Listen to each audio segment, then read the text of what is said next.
നമസ്കാരം, ഞാൻ Sandra, consultant psychologist, owner of mind and behaviour centre. നമ്മൾ ഇന്ന് സംസാരിക്കാൻ പോകുന്ന വിഷയം ഫിലോഫോബിയനെ കുറിച്ചിട്ടാണ്.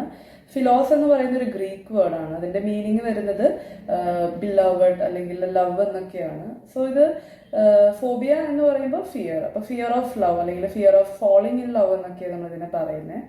സോ ഇതിന്റെ ഒരു സിംറ്റംസ് എന്ന് പറയുമ്പോൾ നമുക്ക് ഈ ഒരു ലവ് റിലേഷൻഷിപ്പിനെ കുറിച്ച് ചിന്തിക്കുമ്പോൾ തന്നെ ആ പേഴ്സണ് ഭയങ്കര ആങ്സൈറ്റി ആയിരിക്കും അനുഭവപ്പെടുക. മാത്രമല്ല അവർക്ക് വരുന്ന പ്രപ്പോസൽസ് ഒക്കെ അവർ റിജക്റ്റ് ചെയ്യും, അല്ലെങ്കിൽ അങ്ങനെ വേറൊരു പേഴ്സൺ അവരിലേക്ക് ഒരു അപ്രോച്ചായിട്ട് വരുമ്പോഴേക്കും അവർ ആ ഒരു റിലേഷൻഷിപ്പിലേക്ക് അവർ ഭയങ്കര ഫിയർഫുൾ ആയിട്ടായിരിക്കും അതിനെ കാണുന്നത്. ഇപ്പോൾ ഇതിനുള്ള കാരണങ്ങളെന്ന് പറഞ്ഞാൽ പ്രീവിയസ്ലി റിലേഷൻഷിപ്പ് ബ്രേക്കപ്പ് ഉണ്ടായിട്ടുണ്ടെങ്കിൽ, അല്ലെങ്കിൽ ഡിവോഴ്സ്, ട്രോമാറ്റിക് ആയിട്ടുള്ള എക്സ്പീരിയൻസ് ഉണ്ടായിട്ടുണ്ടെങ്കിൽ, ചെറുപ്പത്തിലെ ചൈൽഡ്ഹുഡ് പീരീഡ് ഓഫ് ടൈമിൽ പാരൻസിൻ്റെ അടുത്തുനിന്ന് ഒരു നെഗ്ലെക്റ്റോ അല്ലെങ്കിൽ പാരൻസ് റിജക്ഷനൊക്കെ ഉണ്ടായിട്ടുണ്ടെങ്കിൽ, അപ്പോൾ ഇതൊക്കെ ഇതിനൊരു കാരണമാണ്. സോ ബേസിക്കലി നമ്മൾ ഇതിന് സൈക്കോതെറാപ്പിയാണ് ചെയ്യുന്നത്, ടോക്ക് തെറാപ്പി. അതായിരിക്കും ഇതിൻ്റെ ഒരു വളരെ യൂസ്ഫുൾ ആയിട്ടുള്ള ഒരു ട്രീറ്റ്മെൻറ്റ് ലൈൻ എന്ന് പറഞ്ഞാൽ. Thank you.